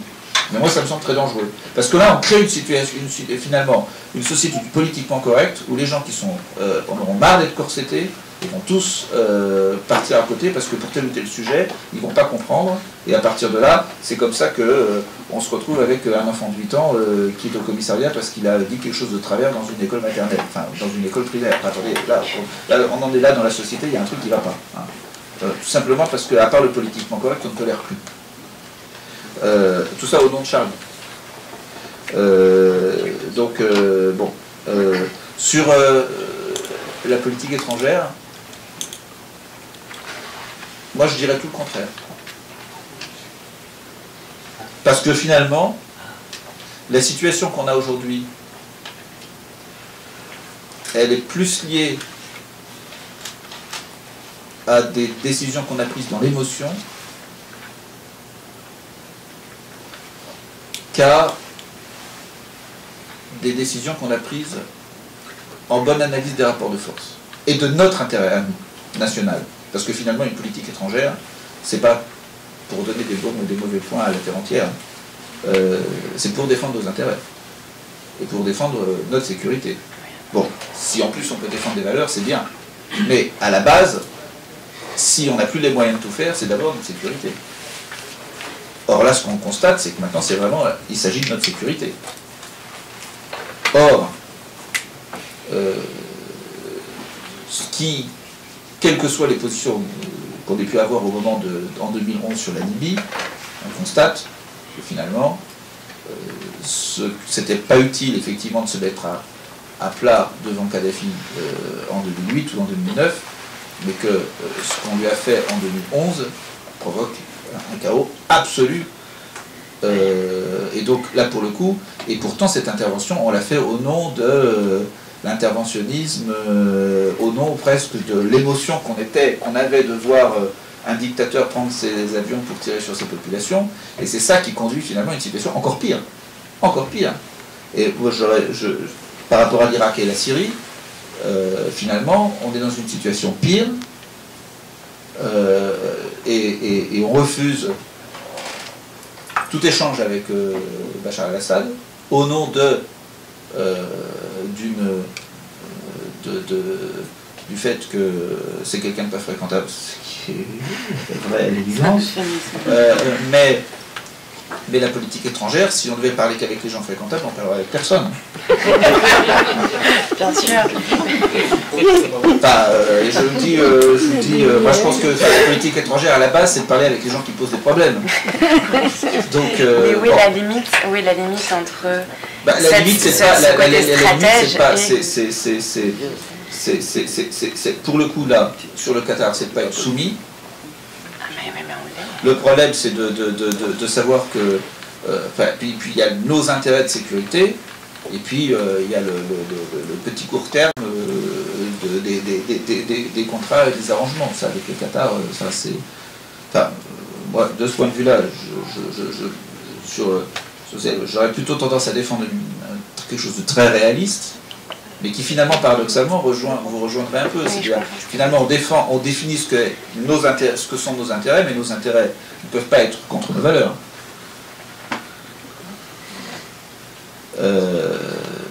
Donc, à partir de là, moi, j'ai du mal, effectivement, à comprendre pourquoi, alors que notre sécurité est en danger, sur ce qui se passe en Irak et en Syrie, qu'on refuse de parler avec Bachar el-Assad, je peux le comprendre aussi, mais qu'à ce moment-là, au minimum, on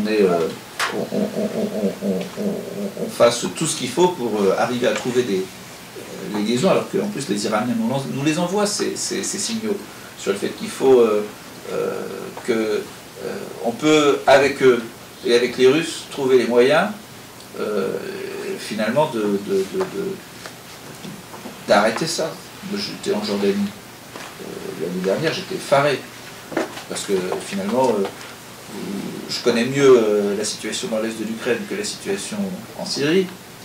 Dans l'est de l'Ukraine, il suffit de stériliser, il n'y a plus de problème. S'il n'y a plus de Russes, il n'y a plus de problème. Mais de la même manière, si en Syrie vous supprimez l'Irak, l'Arabie Saoudite, la France, les États-Unis et l'Iran, il n'y a plus de problème. Non mais,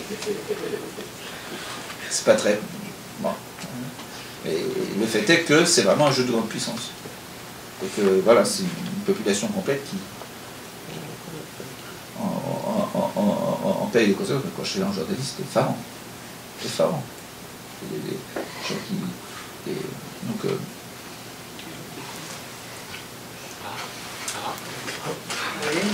Madame, Odette Pélanger, moi je ne suis pas du tout ferrée en politique ou quoi que ce soit, cependant, comme le sujet de cette conférence faisait un lien avec la démocratie, je m'interroge un peu parce que c'est sûr qu'il ne faut pas tomber dans la peur, comme vous disiez, mais vous avez aussi mis en parallèle liberté, sécurité. Pas en parallèle, mais opposé, liberté, sécurité, et on sait, comme monsieur le disait, qu'avec la nouvelle loi ici au Canada, qui veut, la loi 51, qui veut justement imposer un système de contrôle et de surveillance, ben, on ne peut pas faire autrement que d'avoir un petit peu peur qu'on est en train de perdre un peu de notre démocratie. C'est pas comparable à ce qui se fait par ailleurs, évidemment, on n'est quand même pas... des dictateurs comme dans d'autres pays, cependant, on dirait qu'on glisse tranquillement vers quelque chose qui ressemble un peu à ça. Et moi, je me dis, mais ça va pas. Alors, je pense que dans votre propos, vous avez essayé d'éclairer cette notion-là, qu'il ne faut pas tomber dans quelque chose qui deviendrait impossible à gérer, qui serait trop contraignant, parce qu'on est des citoyens avant tout, on a notre liberté d'expression, Et puis bien sûr, il ne faut pas non plus que la liberté d'expression se croit avoir tous les droits. Je veux dire, il y a liberté d'expression, mais à partir du moment où ça vient enfreindre la liberté de d'autres personnes, il y a toujours ces espèces de confrontations et de questionnements qui sont comme insolubles. Ouais, alors, je compte sur vous pour les... Sur le deuxième sujet, c'est vrai, parce que la question de la liberté d'expression, est-ce que c'est vrai, est-ce que ça s'arrête vraiment à la liberté de l'autre? Parce que franchement, si... moi, je serais un peu plus offensif que ça, parce que si à chaque fois que je dis quelque chose, le fait de choquer quelqu'un m'empêche de le dire, on va tous être muets. Donc, la question, c'est vraiment ce qu'on doit bloquer, ce qui doit pas être autorisé, c'est finalement ce qui provoque de la haine. Mais bon, choquer en soi n'est pas un délit. Donc c'est tout. Alors après, je sais qu'il y a des positions différentes. Oui. Hein, il est évident que quand j'étais passé aux États-Unis juste après, dans la deuxième partie de janvier, je comprenais que beaucoup de gens n'appréciaient pas, finalement, considéraient que le droit au blasphème n'était pas un droit. Bon. C'est un vrai débat. Ce débat, finalement, ce qu'on accepte ce qu'on accepte de perdre en termes de liberté absolue de parole par rapport aux autres, c'est finalement la manière dont on conçoit la société. Est-ce qu'on conçoit que finalement la religion, les religions doivent cadrer la liberté de parole? Ou est-ce que c'est juste le fait d'empêcher des gens d'inciter à la haine qui doit être bloqué? Oui. Finalement, je veux dire, dans un absolu, on peut... Mais c'est quelque part, le niveau d'interdit montre la société qu'on veut et qui la cadre.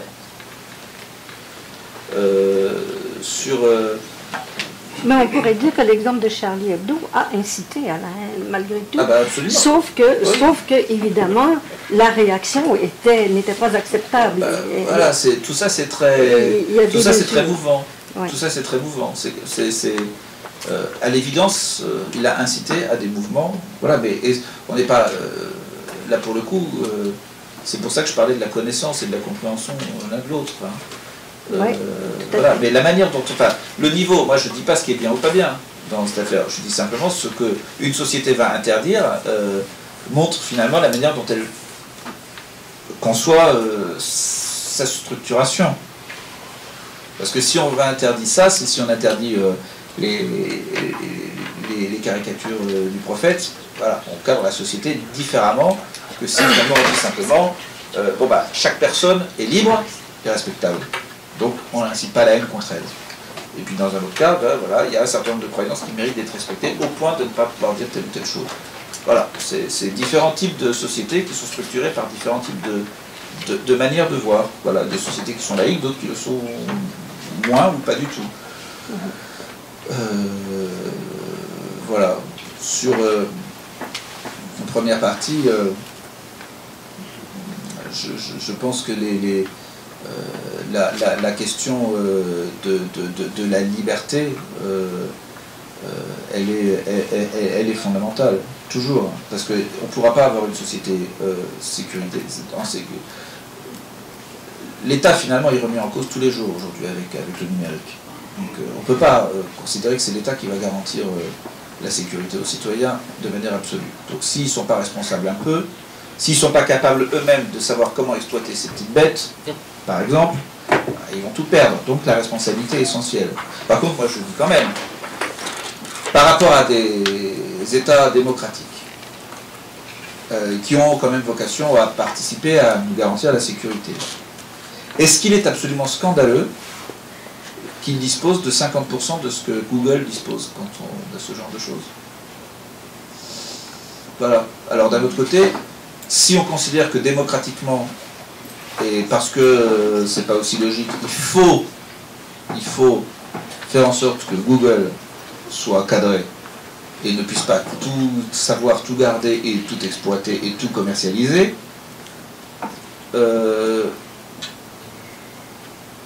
est-ce qu'on a vraiment raison de vouloir que l'État puisse le faire?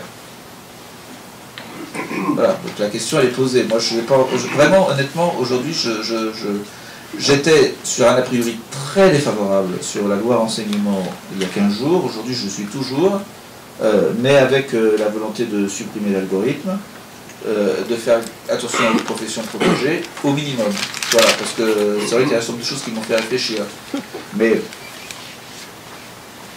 voilà, je m'interroge. Hein,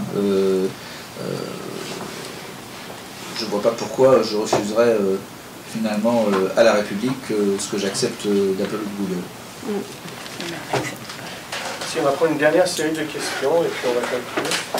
Monsieur, mademoiselle. Robert Perrier.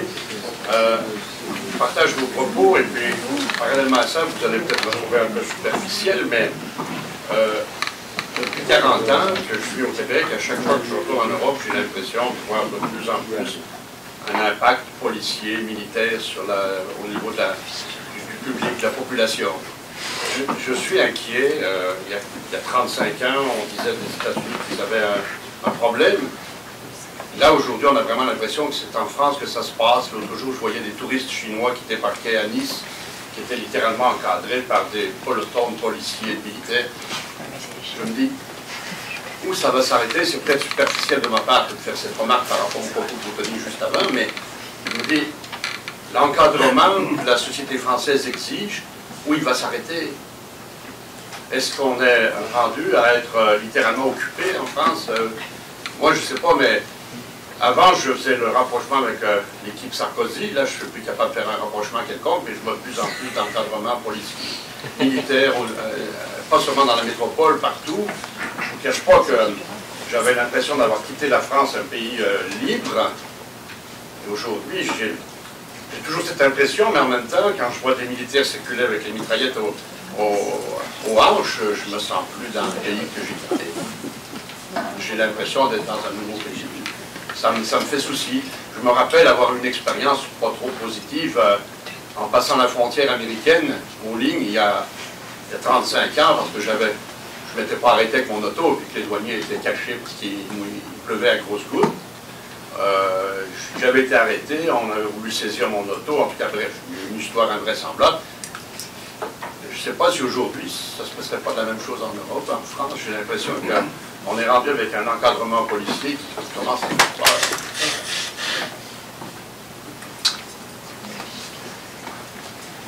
Mais on va prendre la deuxième question, Léonie. Oui, alors bonjour, je m'appelle Bénédicte. Bon, la question, c'est que quand on parlait de la liberté d'expression et de l'abus de liberté d'expression, vous disiez qu'il fallait faire une différence entre ce qu'on disait qui allait choquer et ce qu'on disait qui allait provoquer la haine. Je prends un exemple très rigolo pour détendre un peu l'atmosphère. Si moi je suis seins nus à la plage, je vais choquer certaines personnes. Les fémènes se mettent seins nus sur une manif, elles provoquent la haine. Donc la même chose, c'est-à-dire une paire de seins, provoque pour certaines personnes qui sont choquées, et d'autres personnes ont la haine. Donc déjà que cette limite, pour moi, elle est très floue, mais en plus, en fonction de qui fait la limite, là, c'est de l'art abstrait. Et la question que je me pose, justement par rapport aux libertés d'expression, à Internet, etc., c'est que les personnes en France qui font la loi, est-ce que vous pouvez me renseigner, vous, sur la moyenne d'âge du député et des sénateurs? Parce que quelque chose qui, chez des personnes, je vais pas dire que vous êtes tous de la génération de mes grands-parents, je vais extraire plusieurs personnes au Sénat et à l'Assemblée nationale, mais des choses qui, pour certaines générations, vont provoquer la haine, alors que pour ma génération, on va juste trouver 5 millions de rigolos. Donc, déjà, ça, vous disiez que la frontière entre des propos qui vont choquer, mais qui sont, pour vous, dans la catégorie du tolérable, et des propos qui vont provoquer la haine, et donc qui se prennent dans la catégorie du intolérable, qui est donc puni par la loi, en fonction de qui va faire la loi, la frontière va complètement bouger. Et en plus, je veux dire, cette frontière-là, déjà, pour moi, elle est complètement difficile à définir sur le principe que c'est une question de génération, c'est une question de où est-ce qu'on est dans le monde, c'est une question de plein de choses. Si en plus, les personnes qui définissent ces lois ne sont pas forcément très représentatives en termes de catégorie socio-professionnelle, d'âge, etc., de la population française, là, on a une loi qui ne va plus du tout correspondre à ce que l'ensemble des Français changer les choses. Et juste pour revenir sur monsieur, oui, Vigipirate, après les attentats, on a augmenté Vigipirate. Moi, je suis de la génération qui a connu les attentats, je vivais à Paris, quand les attentats dans le métro dans les années 90. Raed Kelkel, j'en ai fait des cauchemars, alors que je ne savais même pas quelle tête il avait. Et ben, les FAMAS dans les aéroports et les gares, on s'est habitués. C'est dommage, c'est triste, mais tant qu'il y a des illuminés dans le monde qui s'amuseront à faire péter des bombes, ben, il y aura des gens avec des FAMAS. Ce que je voulais dire par là, c'est que je ne suis pas absolument convaincu qu'un encadrement policier encore supérieur à ce qu'il est réglera le problème. À la limite, s'il y en avait un policier par citoyen, est-ce qu'on serait plus sécure? C'est ça ma question. Monsieur, pour faire terminer le tour des questions, et puis on va laisser le sénateur répondre. Frédéric Guilhem, j'avais une question, et je me souhaite que vous débloquiez un autre point. Première question, c'est la CNCIS. C'est une autorité indépendante qui peut faire des recours pour avoir accès à des pièces dans le cadre d'une procédure judiciaire. Mais en même temps, la DGSI, elle a le label secret défense ou très secret défense. Dans quelle mesure on pourra être sûr qu'elle aura accès à toutes les pièces d'un dossier? Et la deuxième chose, c'était, vous avez évoqué Google, mais il y a aussi Facebook, et il y a, je pense qu'eux ont largement plus d'infos que dans les ministères. Eux, ils ont leur serveur aux États-Unis, et il y a le Patriot Act. Pourtant, ça ne les fait pas déplacer. Donc, est-ce que vous pourriez développer la crainte qu'il y avait par rapport aux métiers protégés et au fait que la loi sur le renseignement pourrait l'entreprise à quitter le siège? Sur l'impact, oui, sur la situation policière en France. Moi, je ne suis pas habilité au secret défense. Je ne saurais vous dire absolument, en étant certain à 100%, que c'est juste l'analyse de la menace qui justifie une réaction de cette nature, ou finalement la volonté de l'État de surjouer sa volonté d'assurer la sécurité. Voilà, je peux pas vous dire à 100%. J'ai quand même le sentiment aujourd'hui que la menace est importante et que finalement, par rapport, je vois par rapport à ce que même je peux voir tous les jours, hein, en termes de bâtiments qui pourraient être menacés, quand on rentre dans les ministères, quand le Parlement, etc., qu'on n'est pas dans un pays aujourd'hui où la sécurité fait partie des réflexes de base. Voilà, je ne sais pas moi-même, j'aimerais être assuré à 100% qu'il n'y a pas de volonté de surjouer. La menace est significative, c'est clair, parce qu'il y a quand même un certain nombre de choses qu'on... Voilà, donc, je ne peux pas vous en dire plus, j'ai le même sentiment que vous. Mais... Alors, après, vous savez, c'est pas les âges qui vont choquer, pas choquer les femelles, hein, au contraire. C'est vrai, l'âge moyen, ça doit être entre 60 et 65 ans en fonction du début ou de la fin des mandats. Et c'est pas tellement sur les questions de ce qui va choquer. Là où je pense vraiment qu'il y a un risque, où je pense vraiment qu'il y a un problème, c'est sur Internet. C'est pas sur les questions, voilà, enfin, les gens qui ont 70 ans aujourd'hui ont été 68, quoi. Donc, voilà, c'est pas nos arrière-grands-parents.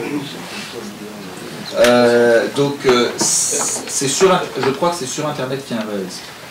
Parce que sur Internet, j'ai vraiment l'impression que les législateurs sont compulsifs, ne comprennent pas, ne veulent pas voir la technique et considèrent que la loi est supérieure à la technique. Alors, sur le plan moral peut-être, mais sur le plan réel, on peut dire ce qu'on veut, mais si la technique fait que la loi n'est pas respectable ou pas respectée, c'est la loi qui va être dévalorisée. Et à partir de là, moi, là, c'est sur Internet que je crains qu'on construise finalement une société où le législateur prenant des mesures qui sont complètement décalées par rapport à la réalité de la technique et à la réalité du fonctionnement du web, conduisent à être totalement décrédibilisés par rapport aux utilisateurs, parce que justement, ce n'est pas les mêmes générations, et pas la même maîtrise technique. Moi, je vais vous dire, quand j'ai expliqué à mes collègues qu'il suffisait de passer en VPN pour passer outre les blocages, ils me diraient, non mais les VPN, il n'y a que les terroristes qui les utilisent. Donc voilà, là sur ce sujet, il y a un vrai risque. Mais c'est un risque majeur. Parce que c'est pour ça que je parle de la sécurité du Net, c'est un risque majeur. Parce que si les législateurs, ou la plupart des législateurs, parce que je ne suis pas le seul quand même, comme ça il y en a quelques-uns, mais si la plupart des législateurs ont cette impression-là, ou bien que pour raison d'affichage, le ministre va dire « Ah non, on va bloquer le truc », alors qu'il sait parfaitement que ça n'a aucune incidence. C'est-à-dire que le ministre va vous dire « Je bloque, je bloque, je bloque », vous parlez avec la DGSE, vous lui dites « Directeur de la DGSE, attendez, c'est quoi ce truc, les VPN ?» Oui, ça ne va pas marcher. Il le sait. Et pourtant, ils le font. Sauf qu'en le sachant que ça ne sert à rien, et en le faisant quand même, ils affirment un décalage entre finalement les responsables, le discours des hautes autorités de l'État et la population, qui décrédibilise les hautes autorités de l'État, qui décrédibilise la loi, qui finalement incite les gens les plus jeunes à aller dans une société qui finalement, dans un état d'esprit où c'est pas respectable, et donc on déconstruit la citoyenneté. Et ça, c'est dangereux. La question Internet, c'est quand même, on se la pose depuis même l'affaire Dutroux, quand il y a eu l'explosion des affaires de pédophilie en Europe, on s'est rendu compte que le web, et depuis là, il n'y a jamais eu quelqu'un qui s'est dit, tiens, faire quelque chose avec les deep web et que... Oui, mais faire quelque chose, c'est gentil, mais le problème, c'est que justement, il ne faut pas dire simplement, bon, parce que la tentative, c'est, ah oui, non, il y a des choses inacceptables. Ouais, donc, bah, voilà, c'est pas possible, on met ça dans la loi. Et puis après, on est content, on rentre chez soi le soir, en disant, bah, c'est, on a voté maintenant. Non, mais bon, ok.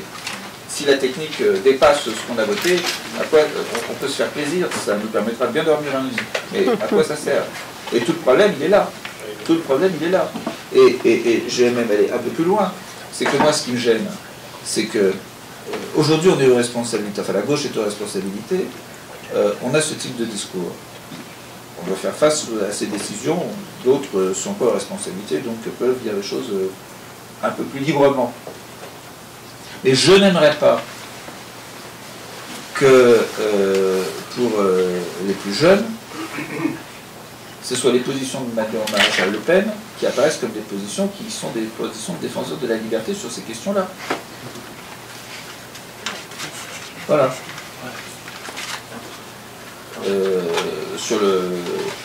Alors, après sur la question de la CNCT, alors ils seraient tous habilités, toute la commission serait habilitée secret défense. Hein, donc il n'y a pas de ce point de vue-là, il n'y a pas de. On pourrait pas, la DGSE ne pourrait pas dire dégager, il n'y a rien à voir. Non, non, par rapport à tout ce qui est aujourd'hui, par rapport à tout ce qu'on peut avoir aujourd'hui comme procédure, quand il y a des enquêtes, des procédures judiciaires par rapport à des actes qui ont été faits par la DGSE et qu'on met le secret défense, etc. C'est terminé. Là, ce ne sera pas ça. Toute la commission, la CNCTR, est habilitée secret défense, donc il n'y aurait pas la possibilité de dire face à la CNCTR, secret défense, regardez pas. Pas possible. Mais il n'y a pas de. C'est pas du judiciaire, hein, c'est juste de l'administratif. Il n'y aurait pas de procédure judiciaire. Ça, c'est autre chose. Je disais, c'est vraiment dans le domaine prévention, surveillance, mais pas procédure judiciaire. Procédure judiciaire, c'est le juge qui fait. Et il n'y a pas, aujourd'hui, ça fait partie des débats qu'il y aura probablement, parce qu'un certain nombre considèrent que la Constitution française, c'est le juge judiciaire qui garantit des libertés individuelles, et que la violation de l'intimité, ça fait partie de la liberté individuelle. D'autres disent, non, mais les discussions, la jurisprudence de la Conseil constitutionnel indique clairement que sur ces sujets d'intimité, finalement, le juge administratif est celui qui est compétent. Après, sur la question de Facebook, c'est parce que aussi les grands de l'Internet aujourd'hui se sont rendus compte finalement des dégâts de l'affaire Snowden pour essayer de rattraper le coup. Hein. Mais ça a quand même été bon, lourd pour eux. Et puis moi je constate aussi que dans certaines zones du monde qui sont ni l'Europe occidentale ni l'Amérique du Nord, il y a d'autres réseaux sociaux qui fonctionnent et qui ont presque pris leur envol suite à l'affaire Snowden, justement pour éviter cette surveillance américaine. Donc moi je suis assez sensible à ce que j'entends sur ce sujet, c'est-à-dire que si effectivement par exemple on demande trop aux opérateurs de l'Internet, ne serait-ce qu'aux fournisseurs d'accès, la capacité de tout transmettre aux services de renseignement.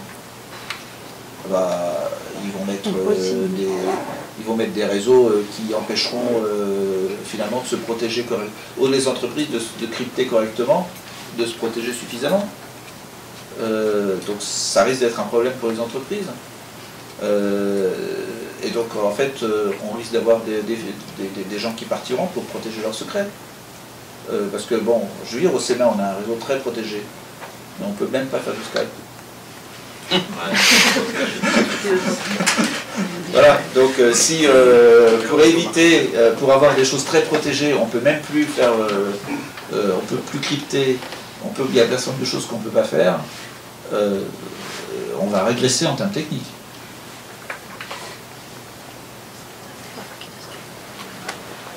Merci Jean-Yves. Au nom du club Jean Jaurès, je remercie notre invité d'honneur, Jean-Yves Legrand.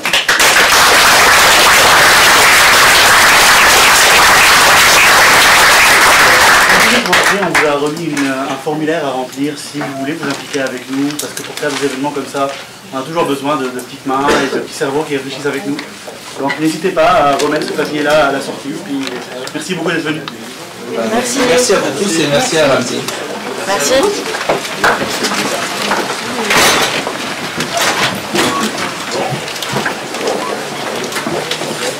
Merci.